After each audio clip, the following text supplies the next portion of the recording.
They still had problems all over there. Mike McCarthy, I don't know if he's ever met a clock he understood. So we're still thinking... He's on sundial time. We still don't trust Mike McCarthy, do we? No. Welcome back to the Unrestricted, Hey! folks. How we doing, Wally? How we doing, Bob? Oh, we're doing fine. And Doing you? good. Doing good. Has anything happened in the sports world this week? Nothing. Nothing. It's been very quiet. One of the quietest weeks I can remember. Cowboys, big win. Philly, a loss. Texans, another win. And a huge win for the University of Texas. Am I the only one totally blown away? And a herpes outbreak. God, it's unbelievable. What a week. Huh? I'm blown away that they got in. Are you? Yes. I did. I was. Is that where we're going to start? Yeah, let me tell you that story. The River City Refuel story. It is it's a local guy here. Puro San Antonio. Yeah, he's a local guy, and it's a vending machine for your business. They come in, they put the vending machine in your business. That's it. You're done. That's all you got to do. It's a total cashless system, and they don't put, they won't have Bexler's Parliament lights in there, but they may have your pack of Marlboros in there. That's always in fact, whose Marlboros went to the Hall of Fame? Jim Leland's Marlboro pack may be in your vending machine. Who knows? Maybe you'll ask yourself, who the hell is Jim Leland? The old Detroit Tiger manager. Anyway. You think of him as the Tiger manager. Yes. I think of him as the pirate manager. Okay. Interesting. Either one. Okay. Office buildings, apartment complexes, dugouts at a baseball game. Who knows? Wherever you want to put a vending machine, River City Refuels will do it for you.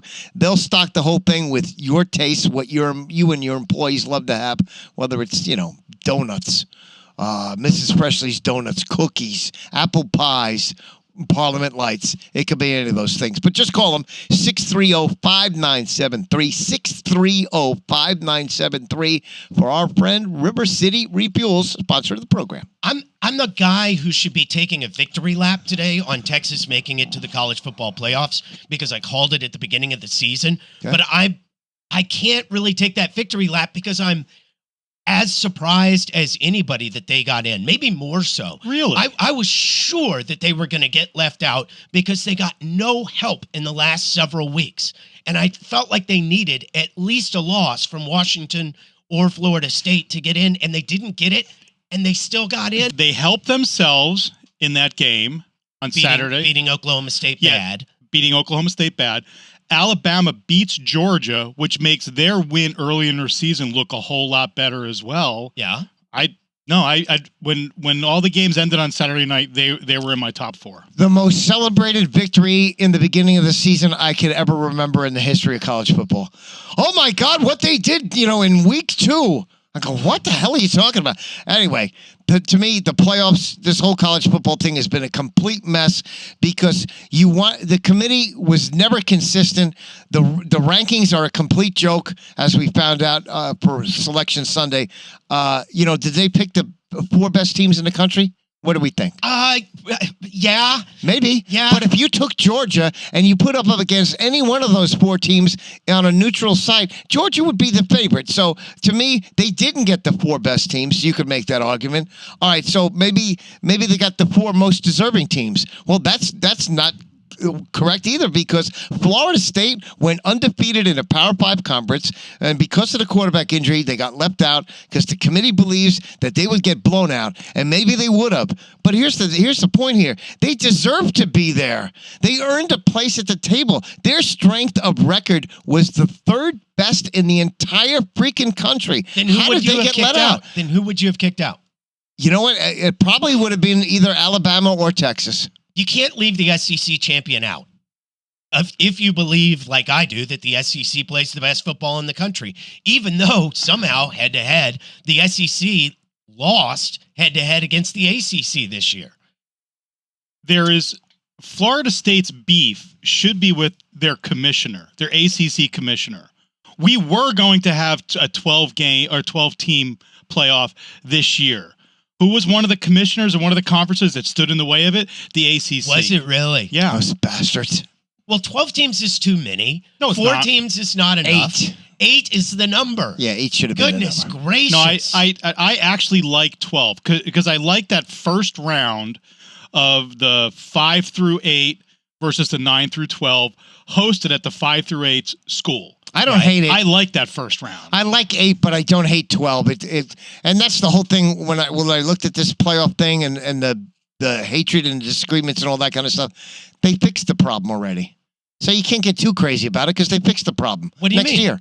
Next year, we won't have this problem anymore. I guess so, but we have been looking to fix this problem since you and I started watching college football. No, the BCS always kids. worked. The BCS always worked out. Some way, somehow, it always worked. There was very little squabble like we have this year. I don't feel like it did at all. No? No, I feel like it was a beauty contest.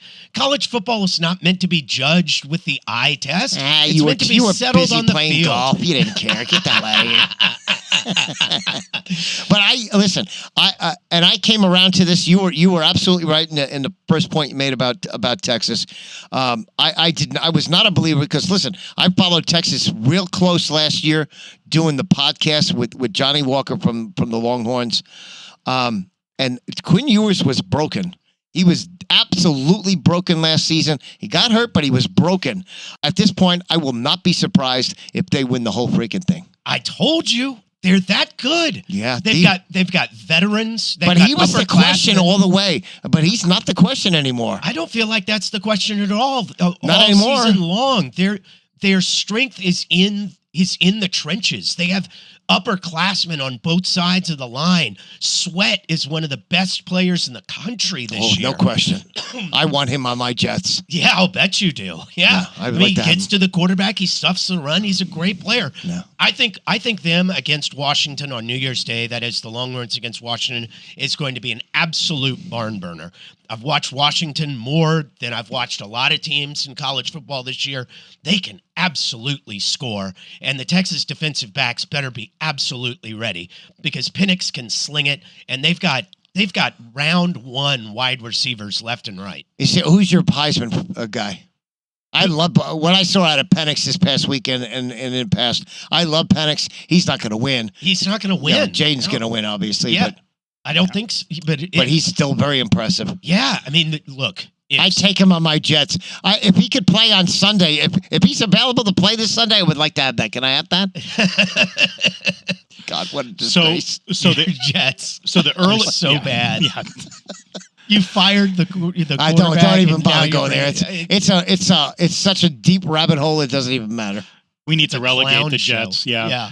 I mean, the early book on that Texas-Washington game, Texas by 4, over-under at 63.5. Yeah. I'll take the Longhorns. I'll take Texas. Yeah, it's that over-under of 63.5 where we're going to have a game with points. It's going to be a shootout. Yeah. I hope Texas Should be good. runs the football, controls the line of scrimmage, and controls the clock because Washington with the football, to me, is so dynamic.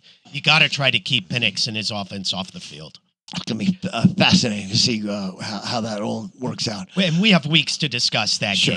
game. And obviously the Alabama game as well. Did they get it right?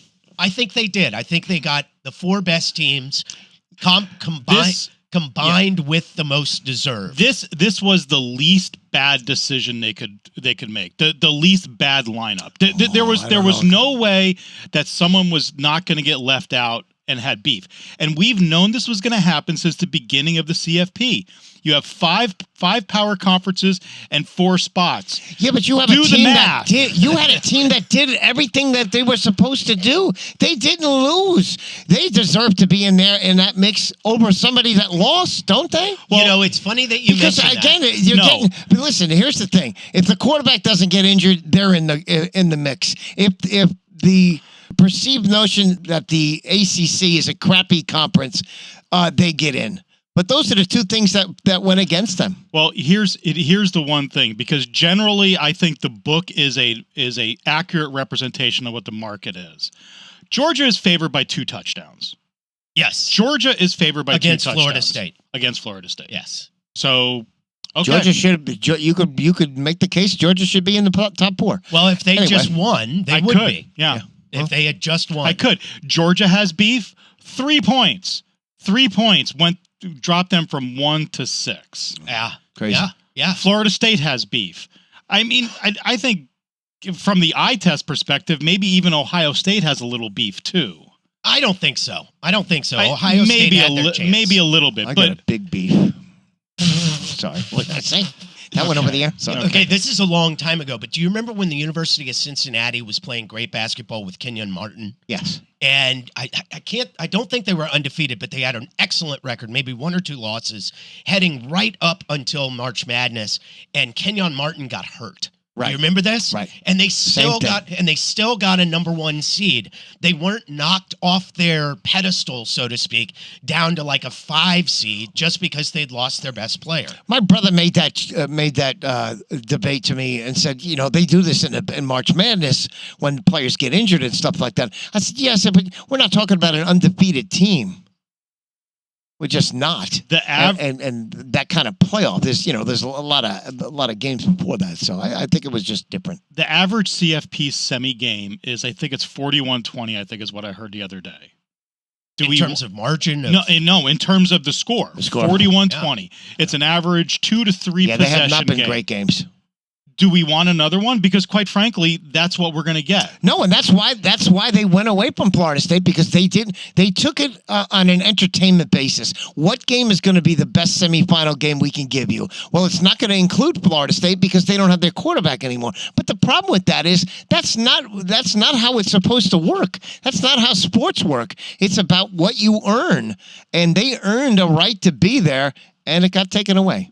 Tough shit. The Seaman Holes have been my least favorite school in college football. Seaman Holes? The Seaman Holes. Isn't that how you pronounce it? Seminoles. Seminoles. Yeah, you made it sound sexual. Seaman Holes? Just the Seaman Holes? No, yeah. I don't think it's a semen hole. Well, maybe it is said that way, and I've been saying it wrong. Just be prepared for the congressional inquiries. One of the legislators in Florida is calling. Yeah, Ron DeSantis. He's suing for the CFP to turn over all their recordings, all their emails. That's so Florida. He should look at the Sports Illustrated's decision to make Deion Sanders the Sportsman of the Year. Yeah. How ridiculous is that?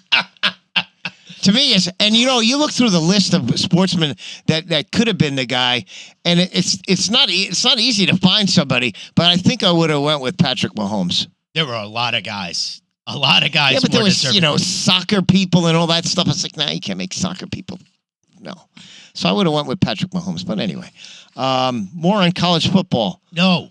Yeah. Yes? A little bit. Yeah, a little bit more. Okay, give it to me. And this is scary because UTSA's best defensive player, Trey Moore, he was the AAC Player of the Year defensively. Transfer, right? Yeah, he entered the transfer portal, and that's scary. And it makes me hate the NIL more and more every day. It's awful for these smaller schools because they can't compete.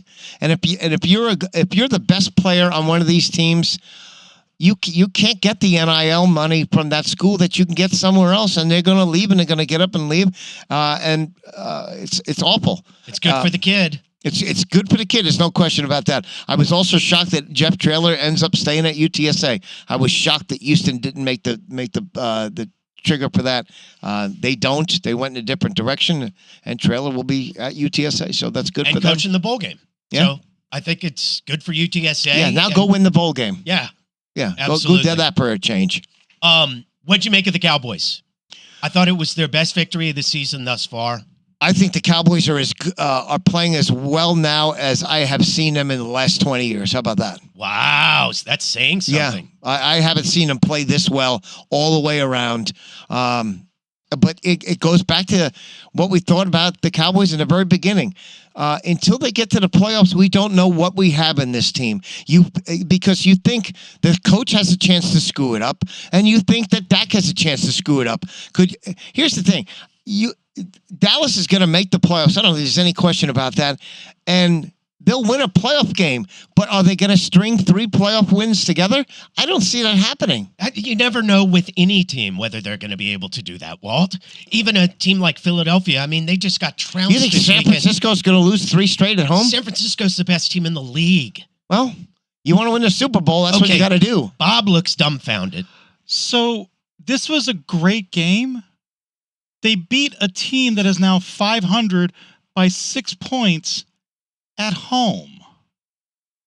At home, where they dominate. Where was the game? They beat a 500 team at home by 6 points. You're just upset because your 49ers were far more impressive in dismantling the Philadelphia Eagles. Well, yeah. They're the best team in the league, no question. But let's go back.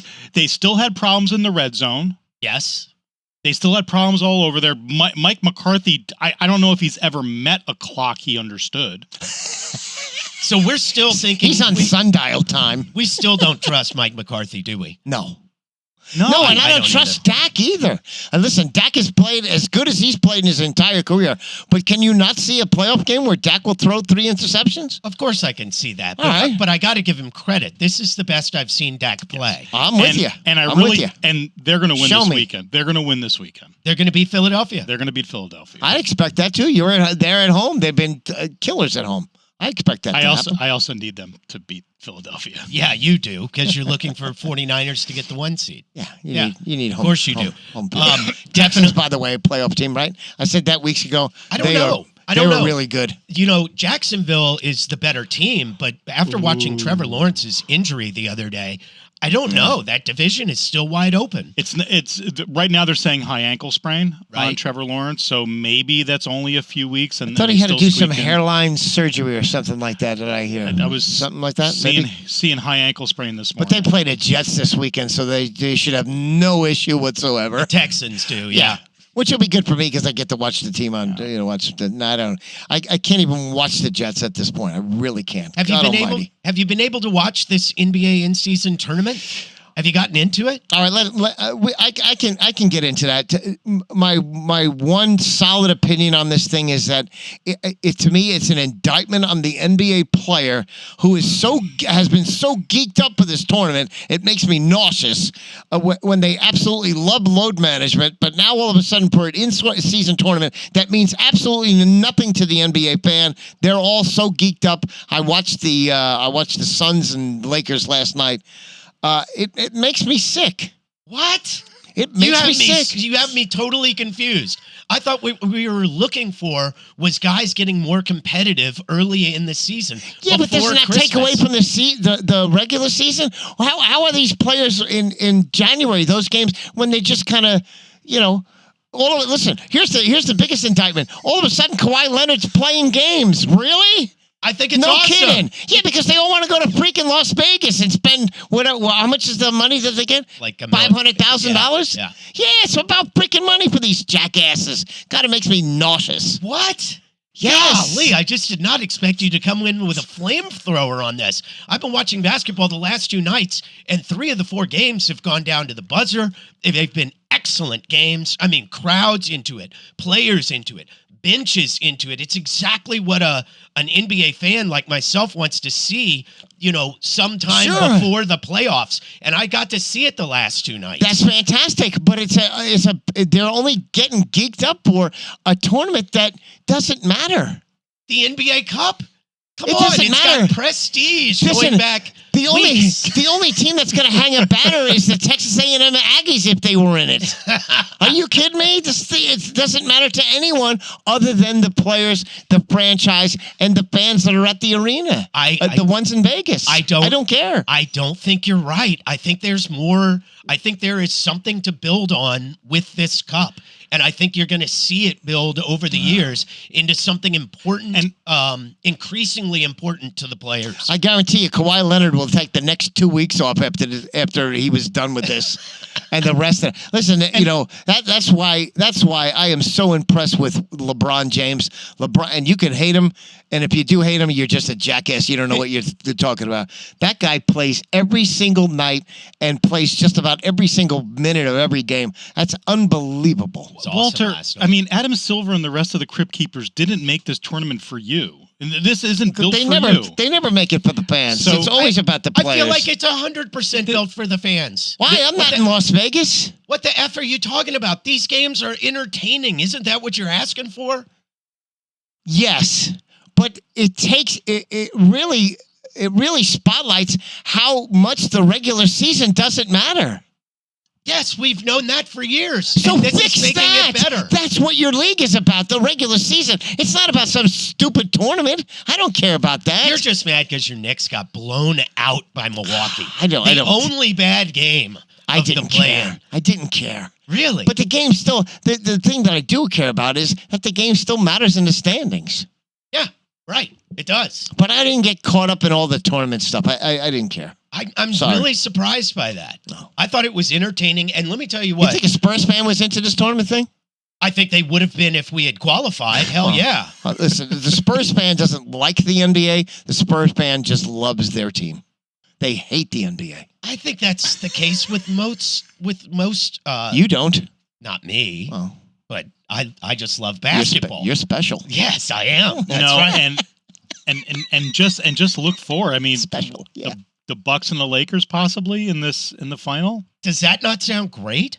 What if it's an upstart? What if the Indiana Pacers and their fan base have been crazy about their It's a young good team, the upstart Pacers, team, yeah. and they're Halliburton. young and they're kind of just making their way onto the national scene?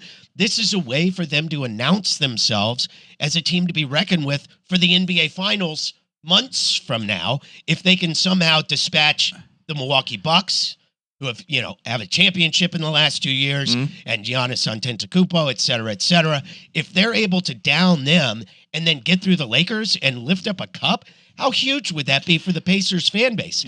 In 3 years, that Pacers fan base, that could be something like the Spurs fan base with Wemby. No, we're not quite ready to win an NBA championship, but yes, we can win an NBA cup. This isn't the NIT.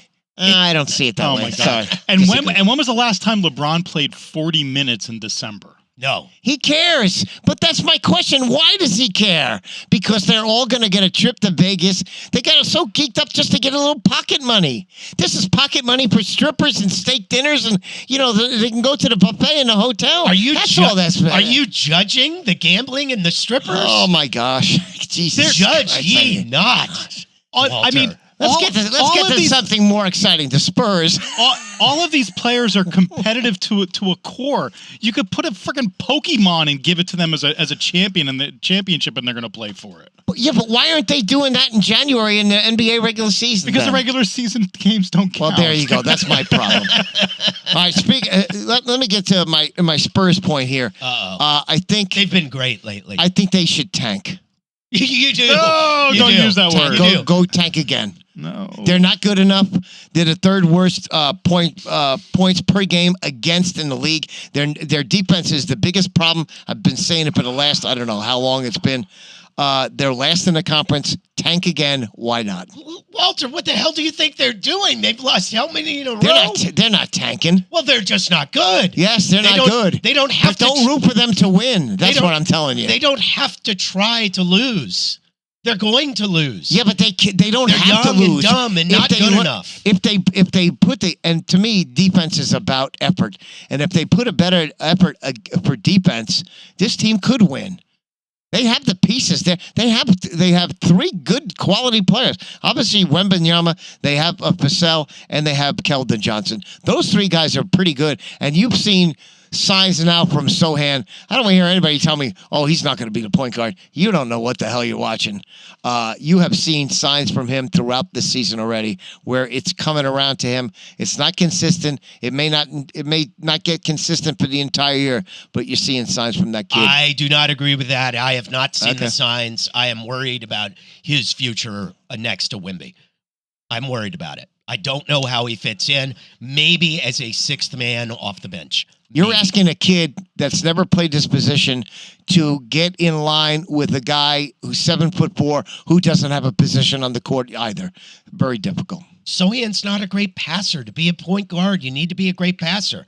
I haven't seen it from Sohan. Okay. And I think point guards are born, not built, especially not after they're 19 years old. I just can't think of anybody in the history of the league who's made a positional switch from something else to point guard once they got to the NBA. It just doesn't happen. Just doesn't happen. You're a point guard from the time you're 4. Well, we'll see. We'll see what happens. All right. I'm going to stick with it. So you think they should tank worse than they already are?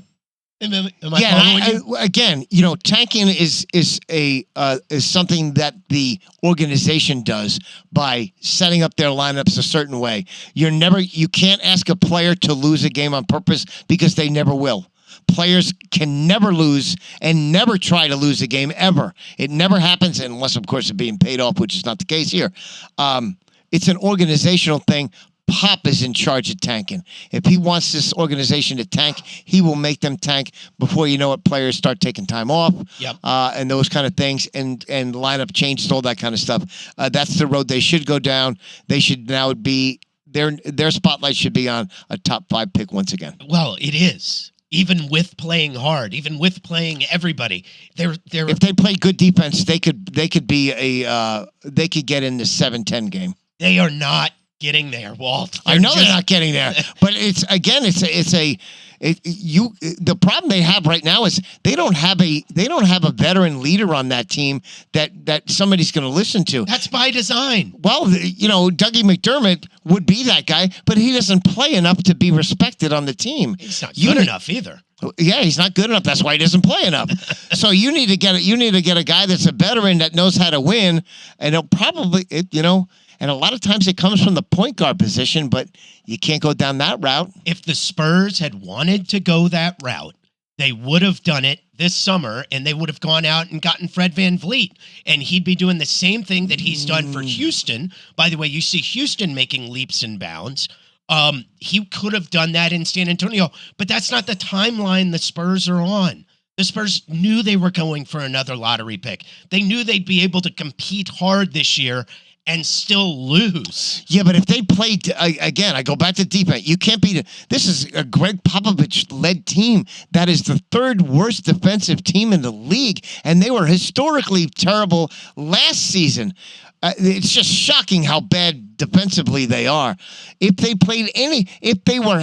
they were middle of the road in the NBA, they would be challenging for a playoff spot. But young teams are bad defensively. It's just one of those things. Well, it's just how it works. And by the way, nowadays, you watch the Sacramento Kings, they don't seem to give a GD about playing defense. They're just going to go put 148 points up. You mean Sabonis doesn't like defense? It doesn't play a lot of defense. God, he's terrible. De'Aaron Fox does not play a lot of defense, and that's probably why they lost to the Pelicans. I'm with you. Before last. I'm with you. Let me, I got one sport thing and one radio thing, I got to tell you. Okay, news and notes by Wally. Real quick. I bought 3 tickets on StubHub for the U.S. men's national team that's playing a friendly over at Toyota Field on the 4th of January. Did you even know they were playing? I did not. I didn't know either. I just happened to see it. I saw some note. I go, what? It was on my Ticketmaster thing because I got the Spurs season ticket package. I go, holy crap. My daughter's going to want to see this because she's on her high school JV soccer team. I go, let me get these tickets. I tried to get them before they, went to secondary market. That didn't happen. So, congratulations on getting tickets. The best tickets I could have got for face value were standing room only for $30. Wow.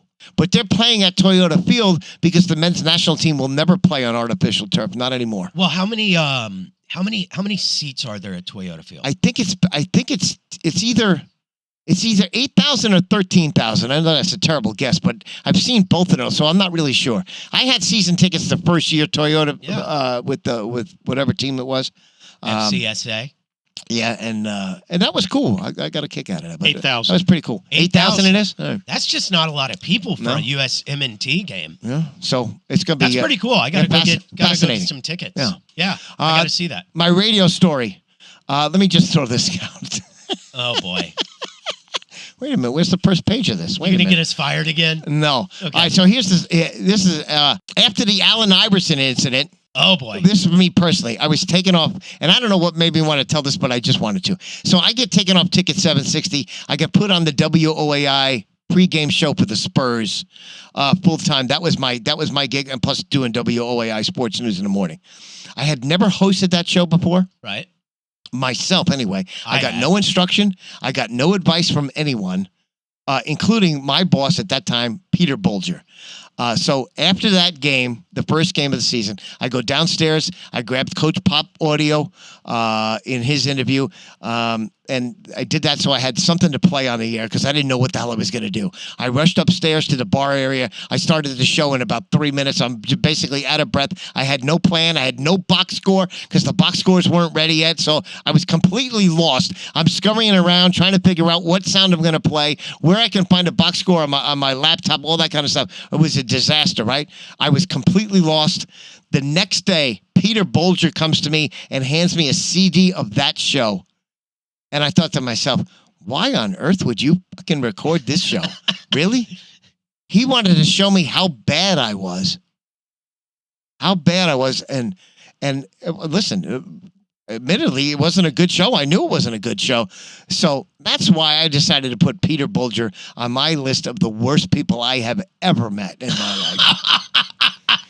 Merry Christmas to you. That son of a bitch. I mean, listen, he screwed me there. Us, you mean? He screwed you. Yeah, he screwed me there. Yeah. He screwed us as a group. He also screwed me and Andy too, because when that whole situation went down with Taylor and that stuff, he got bowled over by the FM operations director, and the FM guy puts his guy in there, which was Jeff Sheen. How'd that go? Yeah. And booted us off the air. Yeah. I couldn't believe it. What a. He was a meek idiot. Yes, a jellyfish. Yeah. He was without spine. He really was. He certainly was. He certainly was. What made you want to put him on blast here this Christmas season? I don't know. Not Christmas season. It's Hanukkah season. Right? It is Hanukkah season first. All right, I'll give you one more before we leave. So last night I saw earlier in the week that PBS was premiering this Inside the Uvalde response. All right. Really? So that happened last night. I didn't see it. I wish I'd known. It was fascinating. It was disturbing. It was sad. Made you tear up. At least it did to me. The 911 calls that you heard, and they had been released. And they were chilling and just brought me to tears just listening to them. So I got a lot on this, but I'll just give you this one thing here. Excuse me. They knew early on that this shooter had an AR-15 because they could just tell by the size of the bullet holes that were in the walls. And so there was even I think the teacher that got killed in it was shot when a bullet hole went through one of the walls and struck her. Wow. Okay. But this was a direct quote. This was an in print. This was on audio that they had last night. And that was the one thing, because none of these files, none of this whole investigation has been released to the public as of yet. A piece of it got released last night. Excuse me. Detective Louis Landry Jr. said on this program last night during his interview with investigators about what happened, he said, quote, "We weren't equipped to make entry into that room without several casualties." And what more do you need to know than that? It was a colossal collapse on many different levels. There was mistakes made. They were overwhelmed. They didn't know what they were walking into. Initially, when they got to the scene, they were expecting to investigate a car accident that turned into road rage. That's what they thought when they first got to the school. They had no idea what they were running into. None. And they were not equipped for it. And frankly, didn't run in quick enough. No, they didn't. But you know what? What you'll also get for this, and if you get a chance to go look at it, it's on PBS. I look forward to it. There's a initial shooting once the police got there, but I think the issue was, yes, they didn't go into the classroom and engage the shooter. There would have been, as that officer said, there would have been casualties for the police officers, no question about it. But I think most of the shooting had already been done by the time the cops got there. The problem was those kids were still alive. That teacher was still alive. They had zero chance of saving them because they didn't go in there and engage him. And that's it. Can I give you a brighter something to watch? Yes. Have you seen the Beckham documentary? I have not. It's awesome. It's absolutely awesome. Now, I have taped the Wrexham show, and I haven't seen one episode of that. Welcome to Wrexham is, frankly, once you've seen one, you've seen them all. Okay. It's not that interesting. I mean, unless you want to see two Hollywood stars jerk themselves off. Did you like the other soccer Ted series? Lasso? Yeah, you like that one? Yes. Yeah, that was It fabulous. was so go ahead. incredibly good. The Beckham documentary is amazing. The relationship that he carries both with Alex Ferguson, his manager from the time he's basically 15 years old until 27 years old, is amazing. The relationship between he and his wife, Posh Spice, is amazing. I love Victoria Beckham. Do you really? Absolutely. I find her uniquely unattractive. Oh my God, she is so sexy and hot. Really? Oh my God. Bob, break the tie. Yeah, she's angular. Yeah, Oh. that's a good word for it. She reminds me of the Princess of Monaco. She's obviously very much in shape, and short hair. I don't know, and it reveals a very sexy neck to me. Oh my God, I would just nibble on that all day long. Oh my God, gross. All day long. Gross. Oh, Okay. Victoria Beckham would be on my list. Yeah, she'd Yes. be on your list. Okay. Yeah, and he can watch if he wants. I don't care. Okay, then go watch the documentary because I will be honest, she looks great. Yeah. She looks great in She the looks show, great. huh? She looks Is there any nudie shots of her? There's no nudie shots. of Nothing? her. No, but the most interesting part is because of a mistake Beckham makes in a World Cup match while playing for England. You know, we in the United States kind of probably didn't see this, but he was outcast by his own country, by Really? his own fans for over a year, and it's. Is this a mistake in the game itself, or Yeah, a decision he just said? I don't want to I don't want to give Okay, away what okay. happens, but yeah, I mean it's historical. It happened. I should have broke left instead of breaking right. So It's it's worse. something that happened on the field. Yeah, something okay. that happened on the field Okay. that turns fans against him. Wow. And you realize that, you know, it wasn't exactly just a paved golden road for Beckham, even though, you know, He's married to Victoria Beckham. Yeah, Yeah. it's paved. Yeah.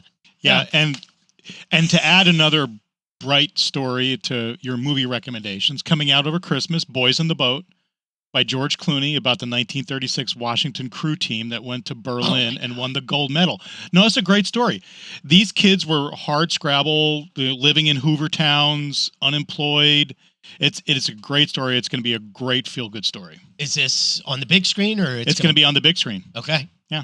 I have a big screen at home. Have you seen the new George Gervin Iceman documentary yet No. on NBA TV? I need to get around to that. Hopefully, I'll report on that next week. Okay. Last thing, real quick, the golf ball rollback.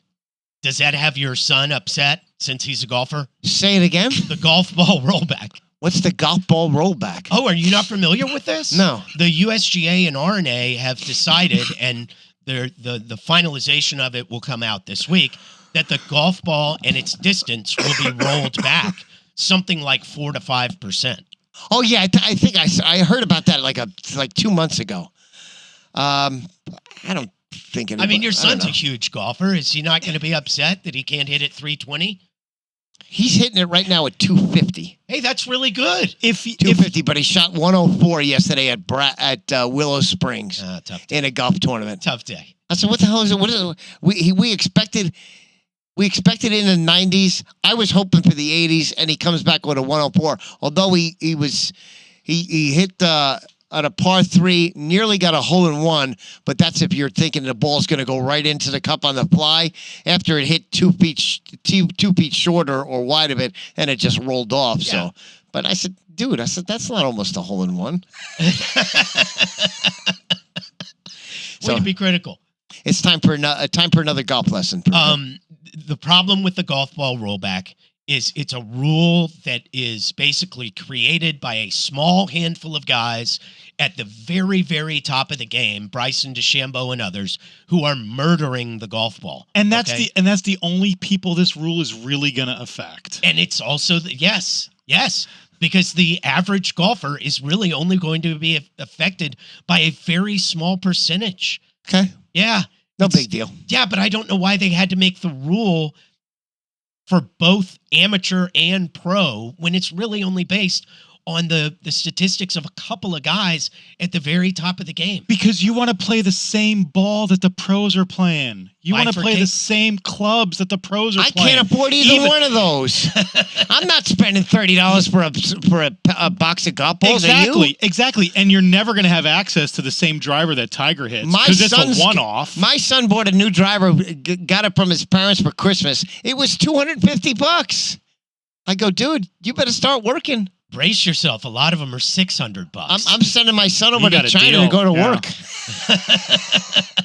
Right? We don't employ 14, 15-year-olds in this country, do we? Well, we do as long as they work in the family business. That's right. All right, boys and girls, I got to go. All right, let's wrap it up with River City Refuels. It is a local company here in San Antonio, and what they do is they put a vending machine in your business. That's how it works. And the vending machine is stocked with stuff that you and your employees like to have, whether it's a pack of Parliament Lights, I don't know, Ashley's, I don't think she makes donuts, but maybe she does.